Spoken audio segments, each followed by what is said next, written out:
부산의 거꾸로 한국사 시즌4 그 43번째 시간입니다. 이 시간에는 3.1운동에 대해서 살펴볼 텐데요. 3.1운동 모르는 사람이 있겠나 싶긴 하지만 3.1운동이 지닌 역사적 의미라든가 그 배경, 그리고 전개 과정에서의 특징, 우리 고등학생답게 좀 더 자세히 살펴보도록 합시다. 3.1운동이 일어난 배경과 전개 과정의 특징을 살펴보고요. 3.1운동이 지닌 역사적 의미, 3.1운동이 지닌 역사적 의미에 대해서 생각해보는 시간을 갖도록 합시다. 1차 세계대전 중에 러시아에서는 러시아 혁명이 일어나게 되죠.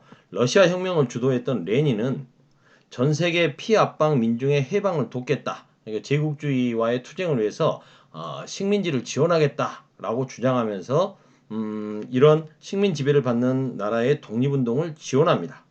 실제로 반식민지 상태에 놓여져 있었던 중국에 대해서는 제정 러시아 시절에 자신들이 가졌던 이권을 다 돌려주기도 하고요. 어, 중앙아시아, 동유럽 지역, 중앙아시아 지역과 중앙아시아 지역의 여러 나라들과 작은 나라들과 그리고 그 몽골 지역에 대해서 독립을 지원하기도 합니다. 그래서 몽골 같은 경우에는 세계에서 두 번째로 사회주의 국가가 되기도 하죠. 자본주의 진영에서는 미국의 우드로 윌슨 대통령이 1차 세계대전을 끝내며 14개조의 평화 원칙을 주장했지 않습니까? 그 안에 이제 민족 자결주의가 포함되어 있었죠. 그런데 안타깝게도 잘 아시다시피 민족 자결주의는 패전국의 식민지에만 적용됐고 일본과 같은 승전국엔 적용되지 않았죠. 하지만 민족 자결주의의 한계에 대해서 생각하지 못했던 우리나라의 독립운동가들은 그때 당시에는 혁명가들이라고 불렸겠죠. 그들은 이제 가슴이 뛰었을 겁니다. 국제 정세가 우리를 이렇게 도와주는구나 라고 생각했지 않겠습니까? 발빠르게 움직인 것은 상하이에 있었던 유학생들 그리고 독립운동을 하기 위해서 상하이에 모여 있었던 혁명가들입니다. 그들은 신한 청년당을 조직해서 신한국의 청년당을 만들어서 파리 강화회의에 대표를 보내죠. 김규식을 파견합니다. 이 김규식은 뒤에 이제 대한민국 임시정부가 만들어지자 외교총장, 요즘으로 따지면 외교부 장관이죠. 에 대해서 파리 강화회의에 실제로 독립청원서를 제출하기도 합니다. 외무총장으로서 독립청원서를 제출하기도 하죠. 물론 이루어지지는 못하지만요. 그런가 하면 1917년에 대동 단결 선언이라는 게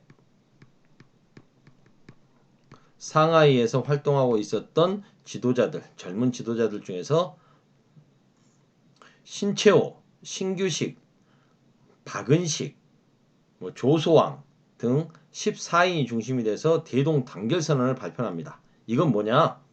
이제 새로운 나라 세워야 된다. 임시정부라든가 이렇게 우리나라 정부를 만들자. 그러기 위해서 우리 모두 힘을 모으자. 민족 대회의를 열자. 이런 것들을 선언한 겁니다. 그리고 이제 만주 지역에서는 조소왕 등이 중심이 돼서 무호 독립선언, 대한 독립선언이라고도 하기도 하고요. 무호 독립선언이라고도 하는데요. 무호년이어서 무호 독립선언.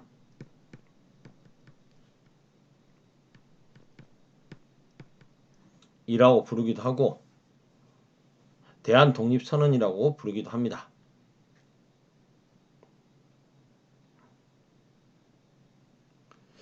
그러면 선생님 무호년이면 1918년 아닙니까? 1919년 3.1운동이 기민년이니까 그 대한 독립선언, 이 무호 독립선언이라고 부르는 대한 독립선언은 날짜가 언제냐에 대해서는 살짝 이견들이 있습니다. 설이 여러 가지가 있다는 거죠.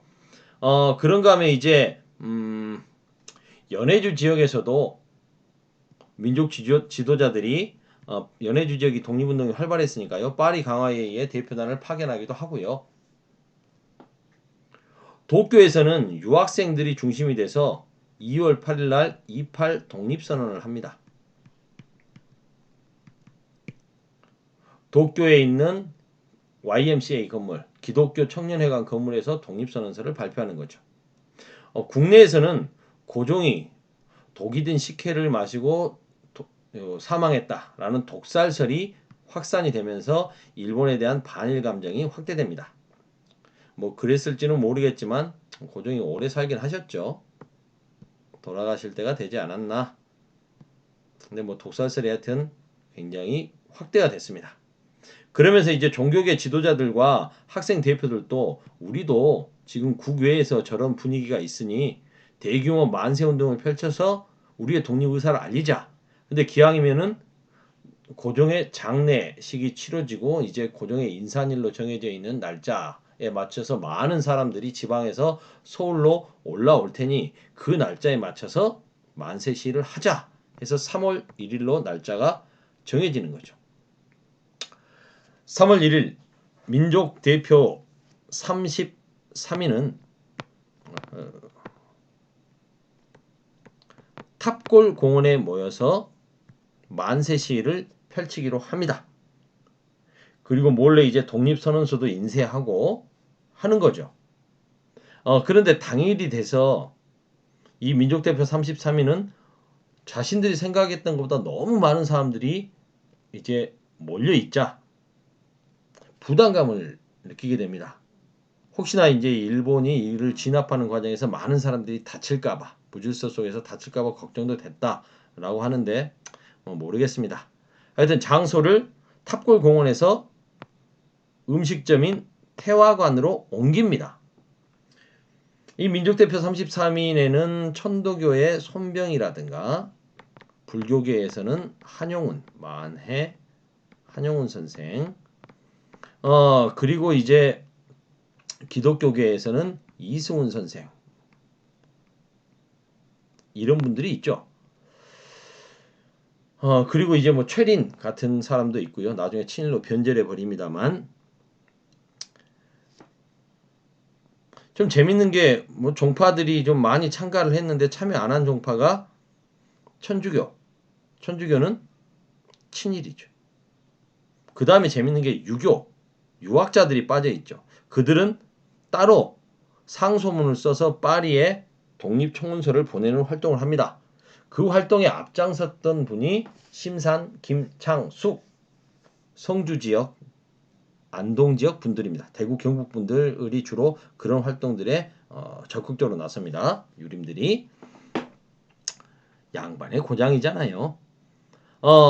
그런데 태화관에서 독립선언을 낭독하고 종로경찰서에 연락을 해서 체포돼서 끌려가 버립니다. 탑골공원에 모여있던 학생과 시민들은 기다려도 대표들이 안 오니까 어찌된 일인가 봤더니 태화관에 가서 만세 시위를 했다는 겁니다. 그러자 경신학교 학생이었던 정재용이라고 하는 학생이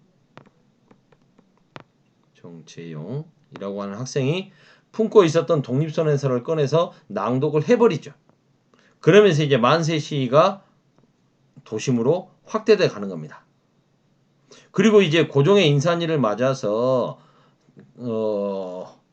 지방에서 서울로 올라왔던 많은 사람들이 이제 그 광경을 목격하고 고향으로 내려가는 거죠. 그래서 이제 대도시, 지방의 대도시, 그리고 중소도시, 농촌 등으로 확산되어 갑니다. 5일장이 열리게 되면 장날에 사람들이 몰리잖아요. 그걸 기화로 해서 준비했다가 만세 시위를 펼치는 거죠. 학생과 시민층이 주도합니다. 그러다가 이제 점차 농민, 노동자 등이 주도하면서 이 시위가 변화되어 갑니다. 노동자, 농민들은 생존권적 위협에 시달리던 사람들입니다. 아무래도 만세 시위나 구호가 격해질 수밖에 없죠. 행동도 과격해질 것입니다. 일제는 이러한 3.1 만세 시위를 무력으로 탄압합니다. 그 대표적인 사건이 화성, 수원이죠. 제암리 학살 사건입니다. 일제는 이 사건을 은폐하려고 하죠. 제암리 주민들을 마을 교회에다 모아놓고 불태워서 죽여버렸지 않습니까? 끔찍하게 죽였습니다. 이걸 일제는 은폐하려고 했지만 당시 우리나라에 와 있던 영국 출신의 캐나다 선교사, 정말 고마운 분이죠. 스코필드라고 하는 분이 전 세계에 알려버립니다.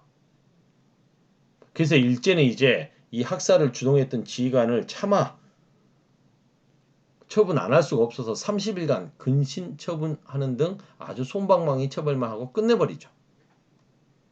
일제 이런 무자비한 탄압에 대항해서 이제 시위는 점차 무력 저항으로 변화되어 갑니다. 그래서 농민들을 중심으로 군청, 면사무소, 헌병, 경찰, 주재소 등의 이런 식민지 통치기관을 습격하기도 하고요. 수탈에 가담했던 일본인 지주, 상인, 고리대금업자들을 응징하기도 합니다. 이러한 만세 시위는 국내를 벗어나서 이제 해외로도 퍼져갑니다. 일본 도쿄에서는 다시 유학생들이 만세 시위를 펼치고요. 오사카가 한인들이 많이 살고 있는 곳이었거든요. 일자리 찾아서 가게 되면 아무래도 큰 도시로 많이 가겠죠. 지금도 오사카의 한인타운처럼 이렇게 한인들이 많이 살지 않습니까? 만세 시위가 벌어집니다. 만주 삼원보 독립운동 기지가 있던 곳이니까 자연스럽게 만세 시위가 퍼지겠죠. 여기가 제일 먼저 일어납니다. 만주 지역에서는 서간도 지역, 남만주, 그리고 이제 블라디보스톡의 신안촌, 우리나라 사람들이 많이 사니까요. 시베리아와 중국의 상하이 등지에서도 만세 시위가 벌어집니다. 멀리 미국, 미주 지역의 하와이 대한인 국민회가 독립선언식을 하고 필라델피아에서는 아예 한국 독립을 선언한다 나오면서 시가행진도 펼칩니다.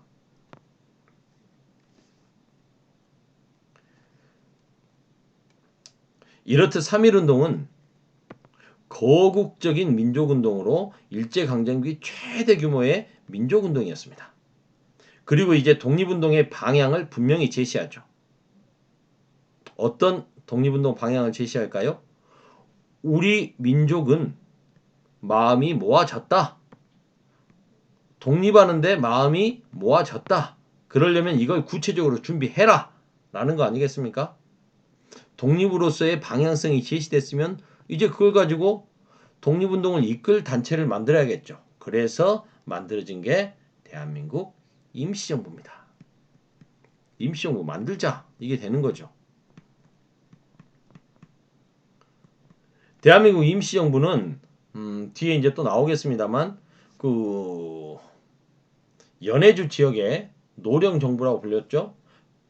대한국민의회 정부가 있었고요. 상하이에 대한민국 임시정부가 있었고요. 그리고 국내에 한성정부가 있었습니다. 이 세 개를 합쳐가지고 상하이에 통합 대한민국 임시정부를 만들게 되는 겁니다.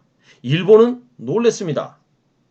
3.1운동이 일어나니까 10년 동안 열심히 밟아버렸는데 그런데도 끈질기게 일어난다는 거죠. 어이씨 이거 안 되겠네. 일본 본국에서도 한반도 통치 이거 방법이 잘못된 거 아니야? 라고 비판해서 당시 조선 총독이었던 하세가와 육군 대장이 사임합니다. 그리고 이제는 사이토 마코토라고 하는 사람이 새로 임명돼서 오죠. 근데 이 사람 해군 사령관입니다. 해군 대장 출신이죠. 그래서 이제 이 사이토가 와서 문화적으로 통치하겠다면서 악랄하고 기만적인 문화 통치를 실시하죠. 어찌됐든 일제도 통치 방식의 변화를 가져오게 됩니다. 그리고 3.1 만세운동은 다른 나라에도 알려지죠. 그래서 중국의 오사운동 그리고 인도의 독립운동에도 영향을 끼쳤다라고 이야기합니다. 약소민족의 반제국주의 운동에도 영향을 끼쳤다라고 이야기하죠.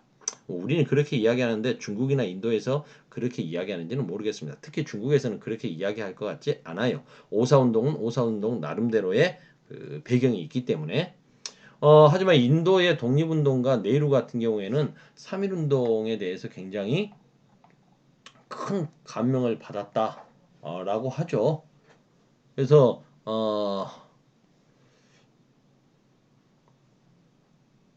뭐 청년들이 일제에 맞서서 이렇게 희생을 무릅쓰고 용감히 싸우고 여성과 소녀들도 만세운동에 주요한 역할을 한 것에 큰 감명을 받았다라고 이제 쓰는 거죠.